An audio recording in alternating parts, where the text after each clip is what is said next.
In 1834, a young 24-year-old wheelwright named Henry Mitchell made his way from Scotland to Fort Dearborn, Illinois to practice his trade. And what began as a humble wagon-building business quickly grew to eventually start producing bicycles, motorcycles, cars, and trucks. Known as the monarchs of the road, Mitchell automobiles were handcrafted, making them more prestigious than their assembly line counterparts at Ford.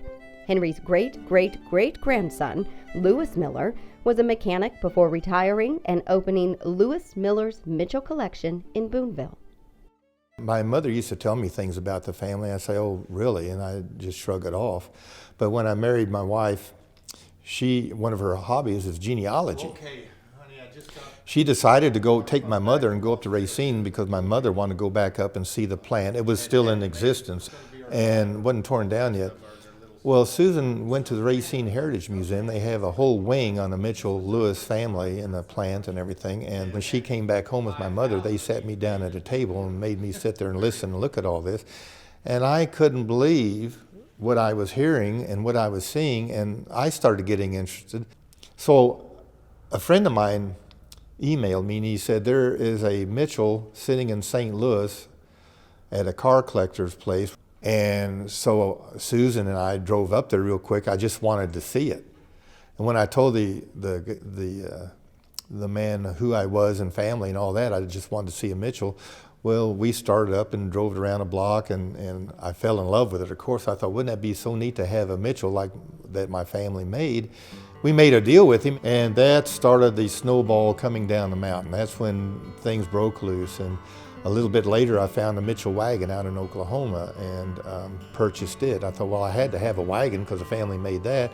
And it just got worse and worse till where now I have the largest Mitchell collection in the world. I have 12 Mitchell cars, 3 Mitchell wagons, the only Mitchell bicycle that's known to exist. I keep thinking somewhere out there, there's one in a basement or a barn or in an attic somewhere, but I've got some bird dogs out there looking for me. I have for 10 or 12 years, and nobody's found one yet. So it's quite fun for me, quite an honor to display my family heritage and share with people that want to come and see this. I like sharing, and when I do my tours, I instruct people to interrupt me all the time and ask questions that I like a lot of questions. I really do. And then I know my group is into it.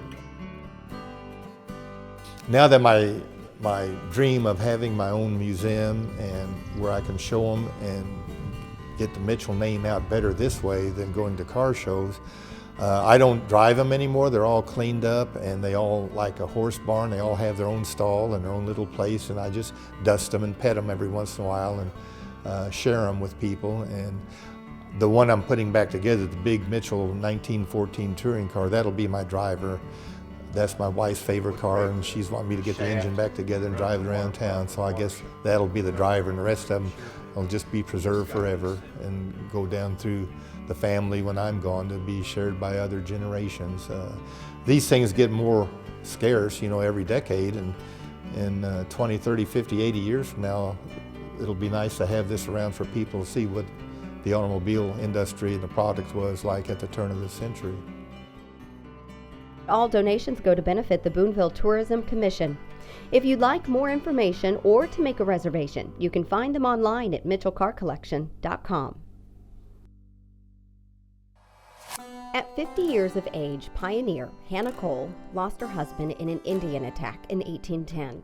Despite this, she and her 9 children decided to stay in Missouri and become the first to settle the location now known as Boonville. She later became one of Missouri's original businesswomen when she was granted the first license to operate a ferry at Boonville.